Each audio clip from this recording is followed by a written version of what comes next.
बिस्मिल्लाहिर्रहमानिर्रहीम। गुमनाम हीरोज़ के मुअज़्ज़ज़ नाज़रीन, अस्सलामु अलैकुम। आइए चलते हैं कहानी की तरफ। सोनिया ने मेरी बेटी को बुरी तरह हलाक करके मेरे इंतकामी जज्बे को ललकारा है। अब मैं इसके ख़ानदान के एक एक फ़र्द को चुन चुन कर कत्ल करूंगा और इसे अपने सामने आकर घुटने टेकने पर मजबूर करूंगा। पारस ने कहा, ये बेका बड़ा बकवासी है। जब हम मर जाएंगे तो फिर हम अपनी सोनिया ममा को घुटने टेकते हुए कैसे देखेंगे? क्या ये इस वक्त तक हमें जिंदा रहने देगा? मैं जब मौत बनकर आता हूँ तो फिर कोई जिंदा नहीं रहता। ये कहकर इसने अपने आदमियों को हुक्म दिया, इन्हें गोलियों से भून डालो। इनके बेड के तीन तरफ मुसल्लह अफराद खड़े थे। हुक्म मिलते ही उन्होंने तड़ातड़ गोलियां चलाईं और पूरे बिस्तर पर और कंबल पर सुराख होते चले गए। खून उबलता चला गया, गोया कि वो बिस्तर खून से नहला दिया गया। जब फायरिंग खत्म हुई तो सानी ने जरा सा सर उठाकर देखा, फिर पारस से पूछा, क्या ये हम दोनों का खून बह रहा है? गुरु नारंग हैरानी से मुंह खोलकर इन दोनों को यूं देख रहा था जैसे आंखों से नहीं, खुले हुए मुंह से देख रहा हो। गुरु नारंग को यकीन नहीं आ रहा था कि बिस्तर पर लेटे हुए सानी और पारस अपने तीन अतराफ से दर्जनों गोलियां खाने के बावजूद जिंदा हैं, जबकि पूरा बिस्तर खून से भर गया था। वो दोनों कंबल ओढ़े लेटे थे। इस कंबल में भी बेशुमार गोलियों के सुराख हो गए थे। कंबल से बाहर निकले हुए दोनों के सर और चेहरे सलामत थे और वो दोनों सर एक दूसरे से बातें कर रहे थे। गुरु नारंग के साथ आने वाले कई मुसल्लह अफराद में से एक ने आगे बढ़कर इन पर से खून आलूद कंबल को हटाया तो पता चला कि बिस्तर पर तकिए वगैरह इस तरह रखे हुए थे जैसे कंबल के नीचे इन दोनों के जिस्म हों, जबकि दोनों जिस्म बिस्तर के नीचे थे। वो फर्श पर बैठे हुए थे, सिर्फ इनके सर बिस्तर के ऊपर तकिए से टिके हुए थे। गुरु नारंग ने गर्ज कर कहा, मुझे चालाकी दिखा रहे हो, अब कैसे बचोगे? इन दोनों के चेहरों पर गोलियां बरसाओ। इसके हुक्म के मुताबिक तीन अतराफ से मुसल्लह अफराद ने तड़ातड़ फायरिंग की। बेशुमार गोलियां सानी और पारस के चेहरों के आसपास और ऊपर की तरफ सुराख बनाती गईं। वो गरज कर बोला, तुम लोग कैसे गनमैन हो? इनमें से किसी के चेहरे पर गोली नहीं मार सकते? एक मुसल्लह जवान ने कहा, फायरिंग हाथों से बाद में और दिमागों से पहले की जाती है। हमारे दिमागों पर टेलीपैथी जानने वाले मुसल्लत हैं। दूसरे ने कहा, वो हमें सही टारगेट पर गोली मारने नहीं दे रहे हैं। फिर सब ने अपनी गनों का रुख गुरु नारंग की तरफ किया और कहा, हम मजबूर हैं, हमारा सही टारगेट तुम हो। इसने परेशान होकर अपने तमाम गनमैनों को देखा। सानी और पारस पलंग के नीचे से निकल आए। सानी ने कहा, गुरु महाराज, अब कोई मंत्र पढ़ो। तुम्हें हमारी मौत का इतना यकीन था कि खुद हाथ में हथियार लेकर नहीं आए, हथियार वालों को लेकर आ गए। पारस ने कहा, हसीन होते तो आंख मारते, हम मर जाते। तुम्हारी आत्मा टेलीपैथी ने ये नहीं बताया कि यहाँ हमारे जितने कॉटेजेस हैं, इनके अहाते में दुश्मन कदम रखे तो बाबा साहब के इदारे में खतरे की घंटी बज जाती है। कई टेलीपैथी जानने वाले चश्मे जदन में यहाँ पहुँच जाते हैं। सानी ने कहा, वैसे आज दोपहर को जब तुम तियारे से उतरकर एयरपोर्ट की इमारत में आए तो हमारे टेलीपैथी जानने वाले एक जासूस ने तुम्हारे खास चेले के ख्यालात पढ़ लिए थे। तुम दोपहर से ही हमारे टारगेट पर थे। अब बताओ, हमारी जान के दुश्मन बनकर क्यों आए हो? वो खामोशी से इन्हें घूर कर देखता रहा और सोचता रहा। सानी ने कहा, ये क्या बताएगा? हमारी मामा ने इसकी बेटी नीलिमा का कीमा बना दिया है और अब ये इंतकाम लेने भारत से यहाँ आया है। मैं जो इरादा कर लेता हूँ इसे जरूर पूरा करता हूँ। मैं इंतकाम लेने के लिए सिर्फ सोनिया को हलाक करूंगा तो मेरे दिल की भड़ास नहीं निकलेगी। मैं तुम दोनों को, फहमी और अली को, फिर पोरस को और फरहाद को बारी बारी हलाक करता जाऊंगा तो सोनिया बेबसी से अपना सर पटक पटक कर मेरे कदमों में आएगी। फिर वो तमाम मुसल्लह अफराद से बोला, मेरा निशाना लिए क्यों खड़े हो? मैं हुक्म देता हूँ, मुझ पर गोलियां चलाओ, मेरे जिस्म को गोलियों से छलनी करो, कम ऑन फायर। इन सब ने बेयक वक्त फायर किए। तड़ातड़ की आवाजों के साथ इसके जिस्म को गोलियों से छलनी करने लगे।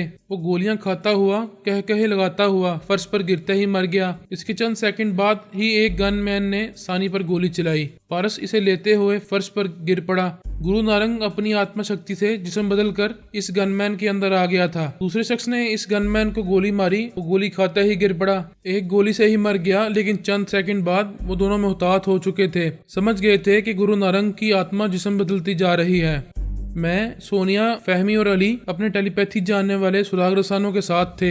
अभी खामोशी से तमाशा देख रहे थे। हमारे सुराग रसां वहाँ के एक एक गनमैन के दिमाग में मुख्तात थे, इनमें से जिसके अंदर गुरु नानक की आत्मा जाती और वो हमला करना चाहती। इससे पहले ही इस गनमैन को मार दिया जाता था। इस तरह गुरु नानक के जिस्म के अलावा 5 मुसल्लह अफराद के जिस्म भी मुर्दा हो गए थे। इस हिसाब से गुरु नानक की आत्मा 6 जिस्मों में रहकर निकल गई थी। अब 7वें और आखिरी जिस्म में इस आत्मा को जाना था, यानी 7वें के बाद अब बदलने के बायस इसकी आत्मा शक्ति भी कमजोर पड़ गई थी। अब इसे भी नीलिमा की तरह आत्मा शक्ति मुकम्मल करने के लिए एक खास मुद्दत तक तपस्या करना जरूरी था। गुरु नारंग इंतकाम लेने के गुस्से में जल्दी जल्दी जिस्म तब्दील करते वक्त ये ख्याल ना रख सका कि वो अपना ही नुकसान कर रहा है। फिर अकल आई कि यहाँ एक गनमैन से दूसरे गनमैन के जिस्म में जाता रहेगा तो आत्मशक्ति बिल्कुल ही खत्म हो जाएगी। इसने वहाँ 6 लाशों को देखकर समझ लिया कि अब वो आखिरी बार ही किसी एक के जिस्म में जा सकता है और वहाँ किसी के अंदर जाएगा तो फिर मारा जाएगा। इस बार इसकी आत्मा फरार होकर पहले एक अस्पताल में पहुंची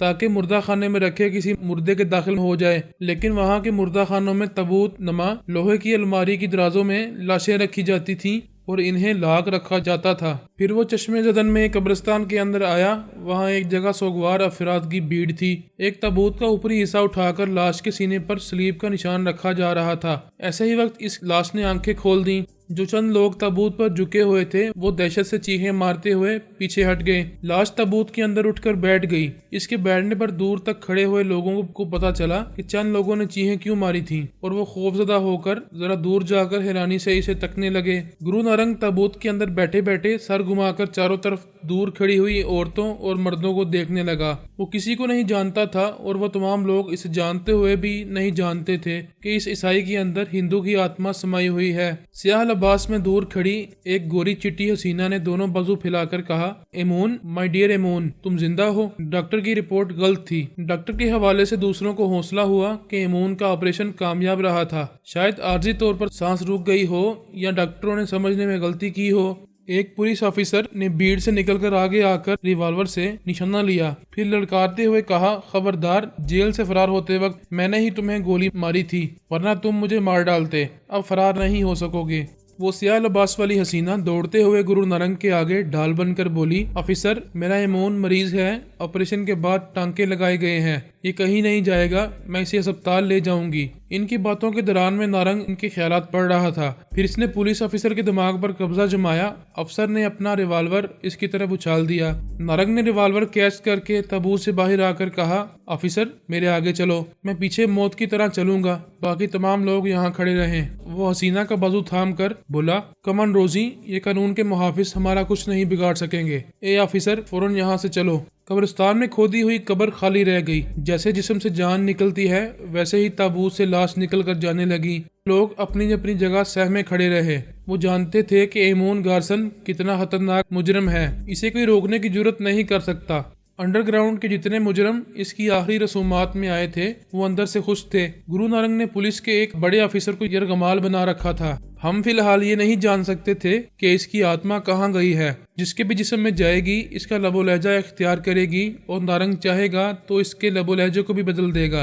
अब तो इसकी कोशिश यही होगी कि वो नीलमा की तरह कहीं दूर वीराने में जाकर रिपोस रहकर तपस्या करे और दोबारा आत्मा शक्ति हासिल करे। सोनिया ने कहा, यह आखिरी खतरनाक जादूगर और टेलीपैथी जानने वाला रह गया है। नीलमा की तरह इसे भी कहीं रिपोस रहने का मौका ना दिया जाए। मैंने कहा, हम सबको यहाँ के मुख्तलिफ अस्पतालों और मुर्दा खानों में जाना चाहिए। नारंग वहीं से कोई आखिरी जिस्म हासिल करेगा। हमारे कितने ही टेलीपैथी जानने वाले मुख्तलिफ अस्पतालों और मुर्दा खानों में जाने लगे। हर अस्पताल के अमले के मुतलका अफराद के ख्यालात पढ़ने लगे। फिर हमें ख्याल आया वो किसी ताज़ा लाश के अंदर जाने के लिए कब्रिस्तान भी जा सकता है। हमने पेरिस के कई कब्रिस्तानों में फ़ोन के जरिए वहाँ के मुंतजमीन की आवाज़ें सुनी। फिर इनके दिमागों में गए। तब मालूम हुआ कि खतरनाक मुजरिम एमोन गार्सन जो अस्पताल में ऑपरेशन की नाकामी के बायस मर गया था, वो अचानक जिंदा हो गया है और अपनी महबूबा रोजी के साथ एक पुलिस ऑफिसर को गन पॉइंट पर ले गया है। सोनिया ने कहा, रोजी या इस पुलिस ऑफिसर की आवाज़ों और लबो लहजे को सुनना होगा। हम इनके दिमागों में रहकर मालूम कर सकते हैं कि नारंग कहाँ है और आइंदा रिपोस रहने के लिए कहाँ जाने वाला है। इस अफसर का नाम और पता मालूम करना मुश्किल नहीं था। पिछले दिन के अखबारात में ये खबर शाया हो चुकी थी कि एमोन गार्सन नामी खतरनाक मुजरिम जेल से फरार हो गया था। एक डीआईजी साइमन ने पुलिस पार्टी के साथ इसका ताक़ब किया। एमोन गार्सन से काउंटर फायरिंग होने लगी। डीआईजी साइमन ने एमोन गार्सन को गोली मार दी। गोली खाने के बाद भी वो जिंदा रहा। इसके जिस्म से गोली निकालने के लिए अस्पताल पहुंचाया गया। गोली तो निकल गई लेकिन वो मर गया।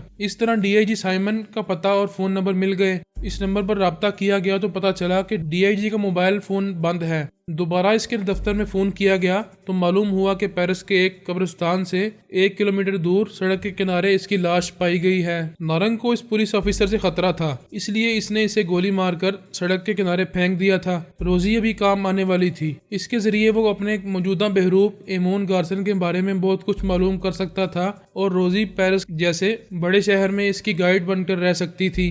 कब्रिस्तान के दफ्तर में रोजी ने एमोन की कज़न की हैसियत से रजिस्टर में अपना नाम, पता और फ़ोन नंबर लिखाया था। इसके फ़ोन पर रब्ता किया गया। इसकी एक मुलाजमा ने कहा, मैडम कब्रिस्तान गया है, अभी तक वापस नहीं आया। सोनिया ने मुलाजमा को इस बात पर माइल किया कि वो रोजी के बास से रब्ता करके इसके बारे में पूछे कि वो अब तक क्यों वापस नहीं आई है। रोजी एक नाइट क्लब के कुमार खाने की टोकन डीलर थी। वहाँ जुआ खेलने वालों को फ्रांसीसी फ्रांक या डॉलर के हिसाब से टोकन दिया करती थी, क्योंकि जुआ खेलते वक्त मेज पर नकद रकम नहीं टोकन रखे जाते थे। बास ने फोन पर मुलाजमा से कहा, अपनी मैडम की फिक्र ना करो, वो अपनी ड्यूटी पर है। बास झूठ कह रहा था। इसके ख्यालात कह रहे थे कि अंडरग्राउंड असला माफिया के एक शख्स ने फोन पर बताया है कि एमोन गार्सन मुर्दा नहीं जिंदा है। एक डीआईजी को यरगमाल बनाकर रोजी के साथ गया है। पुलिस वाले जानते हैं कि रोजी एमोन गार्सन की दाश्ता है, इसलिए वो इसे अपने क्लब में नहीं ले जाएगी, इसे अंडरग्राउंड असला माफिया के गॉडफादर के पास पहुंचाएगी। सोनिया ने रोजी के बास के दिमाग पर कब्जा जमाया। बास का नाम शुआंदर था। इसने सोनिया की मर्जी के मुताबिक फोन के जरिए गॉडफादर के सेक्रेटरी से कहा, गॉडफादर से कहो शुआंदर बात करना चाहता है। सेक्रेटरी ने कहा, आप फोन बंद कर दें, पहले मैं मालूम करता हूं कि वो कहां हैं और किस नंबर पर मिलेंगे। आप 15 मिनट के बाद फोन करें। शुआंदर ने फोन बंद कर दिया। सोनिया इस सेक्रेटरी के दिमाग में पहुंच गई। वो एक कंप्यूटर को ऑपरेट कर रहा था। कंप्यूटर ने बताया कि गॉडफादर इस वक्त एक चर्च में है। वो सिर्फ मुजरिमों का गॉडफादर ही नहीं, एक बड़े चर्च का राहिब वफादार भी था। पूरी सोसाइटी में बहुत ही मोअज़्ज़ज़ और मोहतरम कहलाता था। किसी अहम मौके पर खुफिया अड्डे में जाता था, वरना चर्च की एक रहायशगाह में रहता था। वहाँ की राहबा और राहिब भी इसके आलाकार थे। इसकी गैर मौजूदगी में चर्च के इंतजाम संभालते थे। गॉडफादर ने अपनी सेक्रेटरी से कहा, शुआंदर से कहो रोजी अब एमोन गार्सन के साथ मसरूफ रहेगी, इसकी फिक्र न करे। रोजी के अलावा कोई दूसरी अहम बात हो तो हमसे करे। वो जानते थे कि अब पेरिस की पुलिस और इंटेलिजेंस वाले रोजी और एमोन गार्सन को पूरे शहर में ढूंढते फिरेंगे।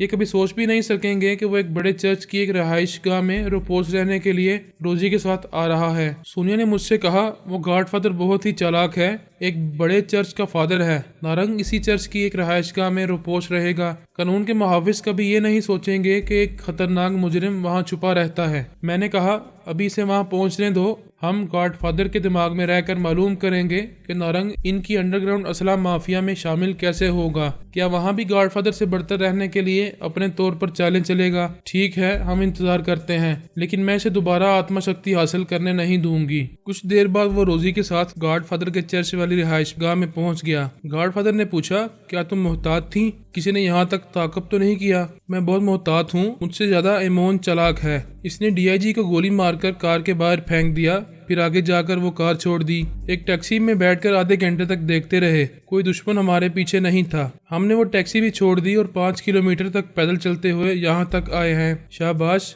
अब कोई एमोन गार्सन तक नहीं पहुँच पाएगा। वो तीनों कुर्सियों पर बैठ गए। गॉडफादर ने एक राहिबा को बुलाकर कहा, हमारे लिए काफी लाओ, एमोन भूखा होगा। बोलो एमोन, क्या खाना पसंद करोगे? मुझे भूख नहीं है, सिर्फ काफी पीऊंगा। राहिबा चली गई। गॉडफादर ने कहा, तुम मफरूर कैदी हो, आज़ादी से बाहर जाने के लिए चेहरे पर प्लास्टिक सर्जरी करा लो। नारंग ने कहा, हाँ चेहरा तो तब्दील करूंगा, लेकिन मुझे मफरूर कैदी ना कहो, वो तो मर चुका है। मैं तो इसके ताबूत से फरार होकर आया हूँ। ये मैं पूछना भूल गया कि तुम अस्पताल से कब्रिस्तान तक मुर्दा कैसे जाहिर होते रहे। मैं घंटों सांस रोककर खुद को मुर्दा साबित कर सकता हूँ और ये तमाशा आज बहुत से लोग देख चुके हैं। तुम बड़े काम के आदमी हो, इतने दलेर हो कि जेल से भी फरार हुए। तुम में इतनी कुव्वत बर्दाश्त है कि गोली खाकर भी ऑपरेशन की तकलीफ बर्दाश्त की और घंटों सांस रोके रहे। जो गोली लगी, जो ऑपरेशन हुआ और ऑपरेशन के बाद जो टांके लगाए गए, वो सब कब्रिस्तान तक थे। अब ना कोई रिवॉल्वर की गोली की तकलीफ है और ना मेरे जिस्म में कोई टांकों का निशान है। रोजी ने पूछा, एमोन कैसी बातें कर रहे हो? तुम्हारे पेट में गोली लगी थी, गोली निकालने के बाद वहाँ टांके लगाए गए थे।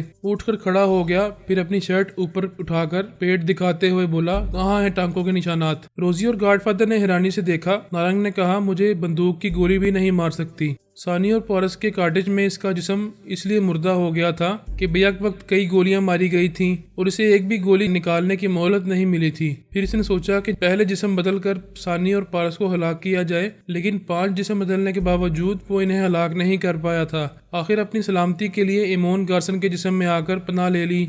गॉडफादर ने हैरानी से पूछा, क्या तुम जादू जानते हो? मुर्दा जब दोबारा सांसें लेकर जिंदा होता है तो एक ऐसा अजूबा बन जाता है जो किसी की समझ में नहीं आता। अगर मुझे समझना हो तो सबसे पहले किसी माहिर को बुलाकर मेरा चेहरा तब्दील कराओ। हाँ जरूर, अभी फोन करता हूँ। मैं तुम्हें अपना खास मातहत बनाकर रखूंगा। पुलिस और सुराग रसानों का साया भी नहीं पड़ने दूंगा। गॉडफादर फोन के जरिए एक माहिर प्लास्टिक सर्जन से रब्ता करने लगा। नारंग, जो महागुरु घनश्याम नारंग कहलाता था, वो भला किसी का मातहत बनना पसंद कर सकता था? इसने दिल में कहा, उल्लू के पठे, मुझे जरा हिफाजती इंतजामात कर लेने दो, फिर मैं बताऊंगा कि ये नारंग हमेशा बरतर रहने और दूसरों को पैरों तले कुचलने के लिए पैदा हुआ है। गॉडफादर ने जिस माहिर प्लास्टिक सर्जन से रब्ता करके इसे फौरन अपने सामान के साथ आने का हुक्म दिया, इसके दिमाग पर हमारा एक सुरागरसा हावी हो गया। मैंने प्लास्टिक सर्जरी का सामान लिया, फिर सोनिया से कहा, मैं सर्जरी के लिए जा रहा हूँ। इसे खुशफहमी में मुब्तला रखकर बताना है कि वो 1000 चालें चल ले, फिर भी दोबारा आत्मशक्ति के लिए कहीं भी जाकर तपस्या नहीं कर सकेगा। जैनी और पोरस तिल अबीब गए थे। तेजपाल अपने 2 मातहतों के साथ इनके ताक़ुब में था। सोनिया अपने एक सुरागरसा मातहत के साथ पेरिस जाने वाले तियारे में इसे भटका कर ले आई थी। वो इस तवील सफर में सोनिया को जैनी और इसके मातहत सुरागरसानों को पोरस समझता रहा। इसने डमी पोरस बनने वाले सुरागरसानों को हलाक करने के लिए एक जहरीला मशरूब पिलाना चाहा। नतीजे में खुद इसका अपना मातहत वो मशरूब पीकर मर गया। पेरिस पहुंचने से पहले ही सोनिया ने अपनी चालबाजी से तेजपाल को ये जता दिया कि ना वो जैनी और पोरस हैं, ना ही टेलीपैथी जैसा इल्म जानते हैं। अब तक दूसरे टेलीपैथी जानने वालों ने इनके दिमागों पर कब्जा जमाकर इन्हें मेकअप करने और जैनी और पोरस की एक्टिंग करने पर मजबूर किया था। तेजपाल सख्ते में बैठा था।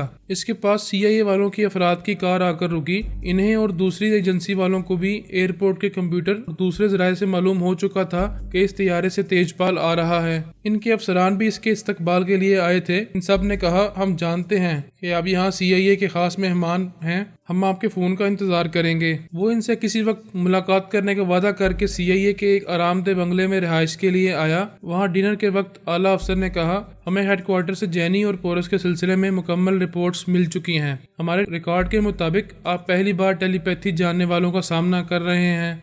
हाँ, जब नीलमा जिंदा थी तो भारत में तनहा मेरे हाथ आ गई थी। मैं दिल्ली के जाती बंगले में ले जाकर अपने एक माहिर हिप्नोटाइज करने वाले के जरिए इसे अपनी ममूला बनाना चाहता था। ऐसे वक्त मुझसे जो बड़ी गलती हुई वो ये कि मैंने इसके मुखालिफिन को नजरअंदाज किया। पारस और पोरस भी नीलमा की ताक में लगे हुए थे। मुख्तसर ये कि इन दोनों के अलावा गुरु नारंग भी हमारे दरमियान आ गया। तब से मैं एक टेलीपैथी जानने वाले दुश्मन से निजात पाता हूँ तो दूसरे के जेर असर आ जाता हूँ। आला अफसर ने पूछा, क्या आप किसी दुश्मन टेलीपैथी जानने वाले के जेर असर हैं? आप अनजान बनकर ये सवाल कर रहे हैं। आपके 18 रिपोर्ट टेलीपैथी जानने वालों में से अब 16 रह गए हैं। इन 16 में से किसी ने मुझे अपने जेर असर रखा है। मैंने सुना है कि जिस पर तनवीमी अमल किया जाता है इसे कभी ये मालूम नहीं होता कि इस पर अमल किया गया है और इसका आमिल कौन है। ये मैं नहीं जानता कि इन 16 में से आमिल कौन है, लेकिन CIA हेडक्वार्टर के आला अफसर ने बताया है कि अब मेरे अंदर की बातें छुपी नहीं रहेंगी। इन्हें मालूम है कि मेरे अंदर अल्पा आती थी, वो मुझे बहका रही थी कि मैं किसी तरह तिल अबीब जाऊं तो वो मेरे दिमाग को भी अपनी तरह मुर्दा बना देगी। फिर कोई दुश्मन मेरे दिमाग को टेलीपैथी के जरिए ढूंढ नहीं सकेगा। आप तो अल्पा की मकारियों को हमसे ज्यादा जानते हैं। वो तमाम टेलीपैथी जानने वाले मकार हैं जो धोखे से किसी के दिमाग पर कब्जा जमाते हैं। यानी आप हमारे टेलीपैथी जानने वालों को भी मकार और धोखेबाज कह रहे हैं। क्या ये सच बात नहीं है? मेरा ख्याल है इस मौजू पर बातें की जाएंगी तो तल ही पैदा होगी। मैं एक इन्फॉर्मेशन दे रहा हूँ। 1 घंटा पहले एक फैक्स मौसूल हुआ था। इसमें लिखा था कि जैनी और पोरस तिल अबीब पहुँच गए हैं। वाकई वो बहुत चालाक हैं। मैं समझता रहा कि अमेरिका में बड़ी बड़ी वारदात करने के बाद वो बाबा साहब के इदारे में जाएंगे और इसके लिए वो पेरिस जाने वाले किसी तैयारे में सफर करेंगे। न्यूयॉर्क एयरपोर्ट पर भी डमी बनने वाली जैनी ने एबनॉर्मल हरकतें की और मैं तस्लीम करता हूँ कि जिंदगी में पहली बार धोखा खा गया। हम कुछ और सोच रहे हैं। वो क्या? अल्पा चाहती थी कि आप जैनी और पोरस का ताकुब करते हुए तेल अबीब आएं, फिर वो वहाँ आसानी से आपको ट्रैप कर लेगी। वो कुछ देर सोचता रहा। आला अफसर ने पूछा, क्या हम गलत सोच रहे हैं? नहीं, ये दुरुस्त हो सकता है, मुमकिन है जैनी और पोरस को मेरे ताकुब का इल्म ना हो, लेकिन अल्पा मेरे दिमाग में आती है तो मुझे इसकी सोच की लहरें महसूस नहीं होती। आप इसकी सोच की लहरों को महसूस क्यों नहीं कर सकते? हमारे किसी टेलीपैथी जानने वाले ने मेरे एक पुराने साबका लबो लहजे को मेरे दिमाग पर नक्श किया है। ये लबो लहजा वो भी जानती है, इसलिए चोरी छुपे मेरे अंदर आ जाती है। फिर तो तस्दीक हो जाती है कि अल्पा आपको तेल अबीब ले जाना चाहती थी। ये हो सकता है, लेकिन बाद में जैनी, पोरस या इनके दूसरे टेलीपैथी जानने वालों को मालूम हो गया हो कि मैं जैनी और पोरस के ताक़ुब में हूँ। इसलिए अल्पा ने जिस औरत मर्द को डमी जैनी और पोरस बनाया था, इन दोनों मियाँ बीवी के दिमागों पर फरहाद के टेलीपैथी जानने वाले हावी हो गए हों और तनहा एक टेलीपैथी जानने वाली अल्पा इनके मुकाबले में पसपा हो गई हो। यकीनन ऐसा ही हुआ है। अल्पा की ऐसी हरकतों से फरहाद के टेलीपैथी जानने वालों को भी मालूम हो गया है कि आपके जहन में किस लबो लहजे को नक्श किया गया है। तेजपाल ने परेशान होकर कहा, मैं अनजान हूँ और न जाने कितने टेलीपैथी जानने वाले मेरे दिमाग में डेरा डालते जा रहे हैं। आपको इस पहलू पर अच्छी तरह गौर करना और मुखालिफिन से निजात हासिल करने की तदबीर करना चाहिए।